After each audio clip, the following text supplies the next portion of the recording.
आज का पहला प्रश्न है, वेदांग कितने हैं? हाथ खड़ा कीजिए। बहुत हाथ खड़ा कर दिए। चलिए, वेदांग कितने हैं बताइए। 6 वेदांग। बहुत बढ़िया, वेरी गुड। इसके लिए क्लैपिंग कर दीजिए। ठीक है, बहुत सुंदर। नेक्स्ट इंपॉर्टेंट प्रश्न है, बताइएगा राज तरंगिनी के लेखक कौन है? राज तरंगिनी एक ग्रंथ है जिसकी सहायता से हम लोग कश्मीर का इतिहास बताते हैं। आपको बताना है कि ये जो राज तरंगिनी है इसके लेखक कौन है। कौन बताएंगे? राज तरंगिनी के लेखक कौन है? बहुत इंपॉर्टेंट प्रश्न है। ये मैं बता रहा हूं कि राज तरंगिनी इतना इंपॉर्टेंट पुस्तक है जिसकी सहायता से हम है ना कश्मीर का इतिहास बताते हैं। तो राज तरंगिनी के लेखक कौन है? किसी को पता है? किसी को पता नहीं है? ये तो मैं क्लास में कितना बार बोल चुका हूं। बताइए। कल्हन का नाम आप लोग सुने हैं? कल्हन। तो ध्यान में रखिएगा कि राज तरंगिनी के लेखक जो हैं वो कल्हन थे। ठीक है, कल्हन है राज तरंगिनी। ठीक है, कोई बात नहीं है। नेक्स्ट इंपॉर्टेंट प्रश्न बताइएगा सभी लोग। ठीक है, मौर्य काल में आप सभी जानते हो कि कौटिल्य ने गुप्तचर व्यवस्था का वर्णन दिया है उनके अर्थशास्त्र में। कौन बच्चे बताएंगे कि कौटिल्य के अर्थशास्त्र में गुप्तचर को क्या कहा गया है? कौन बता दें? क्या नाम है आपका?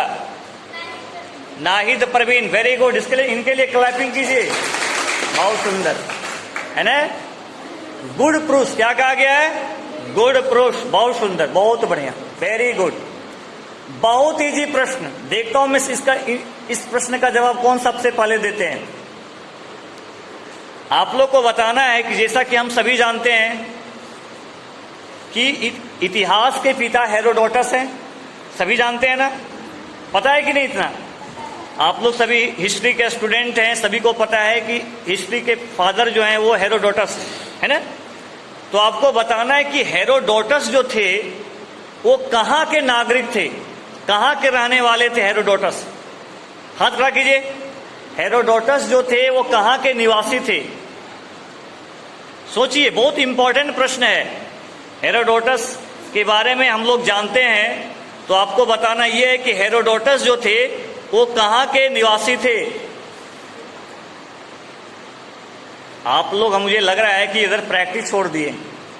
एकदम माइंड में बैठा लेना चाहिए हेरोडोटस कहाँ के नागरिक थे।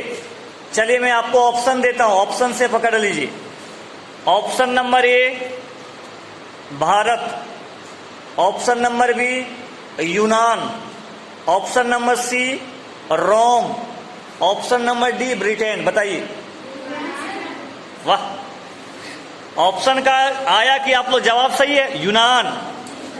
आप सभी जानते हैं कि जो इतिहास का लेखन शुरू हुआ ना, इतिहास की रचना, वो सबसे पहले यूनान से हुआ है ना। और वहां पर बहुत सारे विद्वान हुए हैं यूनान में। जैसे आप प्लेटो का नाम सुने होंगे, आ जाइए। अरस्तु का नाम सुने होंगे।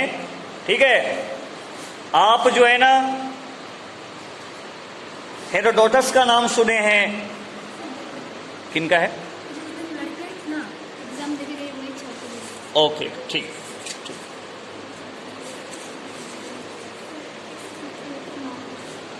ठीक है, ठीक है। सुन रहे हैं ना? थ्यूसिडाइस, हेरोडोटस, ये सब कहाँ के निवासी थे? यूनान के, जिसको इंग्लिश में ग्रीक बोलते हैं ना, ग्रीक। हो गया क्लियर? चलिए नेक्स्ट इंपॉर्टेंट प्रश्न बताइएगा, हिस्ट्री से ही संबंधित है। अमीर खुसरो, अभी बहुत बार चर्चा कर रहे थे, अभी सूफी आंदोलन, भक्ति आंदोलन में चर्चा करते समय आपको बताना है कि जो अमीर खुसरो थे इनके गुरु का नाम क्या था। अभी हाल फिलहाल में ही चर्चा हम लोग किए थे अमीर खुसरो के विषय में। इतिहास लेखन में खासकर आप दिल्ली सल्तनत का इतिहास जानना चाहते हैं तो अमीर खुसरो की जो रचना है बहुत इंपॉर्टेंट है। आपको बताना है कि अमीर खुसरो के गुरु का नाम क्या था। ऑप्शन दूं? Option number A Nizamuddin Auliya, Nizamuddin Auliya. Option number B Farid. Option number C Zakariya. Option number D इनमें से कोई नहीं। निजामुद्दीन औलिया, वेरी गुड, ताली बजा दीजिए इनके लिए। चलिए, कम से कम ऑप्शन देखने के बाद जो है सो आप सही तो किए, निजामुद्दीन औलिया। एक प्रश्न बताइए, बहुत इंपॉर्टेंट प्रश्न है, इसको सिविल सेवा परीक्षा और नेट के एग्जाम में प्रश्न पूछा जाता है। बताइए कि कौन से सूफी संत ने गियासुद्दीन तुगलक को कहा था दिल्ली अभी दूर है? कौन से वो सूफी संत थे? मुझे लगता है हाल फिलहाल में ही हम चर्चा किए हैं। वो सूफी संत ने गियासुद्दीन तुगलक, तुगलक वंश के संस्थापक कौन थे? गियासुद्दीन तुगलक। आप लोग दिल्ली सल्तनत का इतिहास पढ़ते हैं ना? दिल्ली सल्तनत के इतिहास में गुलाम वंश, खिलजी वंश, तुगलक वंश, सैयद वंश और लोदी वंश शासन किए, सभी को पता है ना? तो तुगलक वंश के संस्थापक कौन थे? गियासुद्दीन तुगलक। तो गियासुद्दीन तुगलक के विषय में वो जो है ना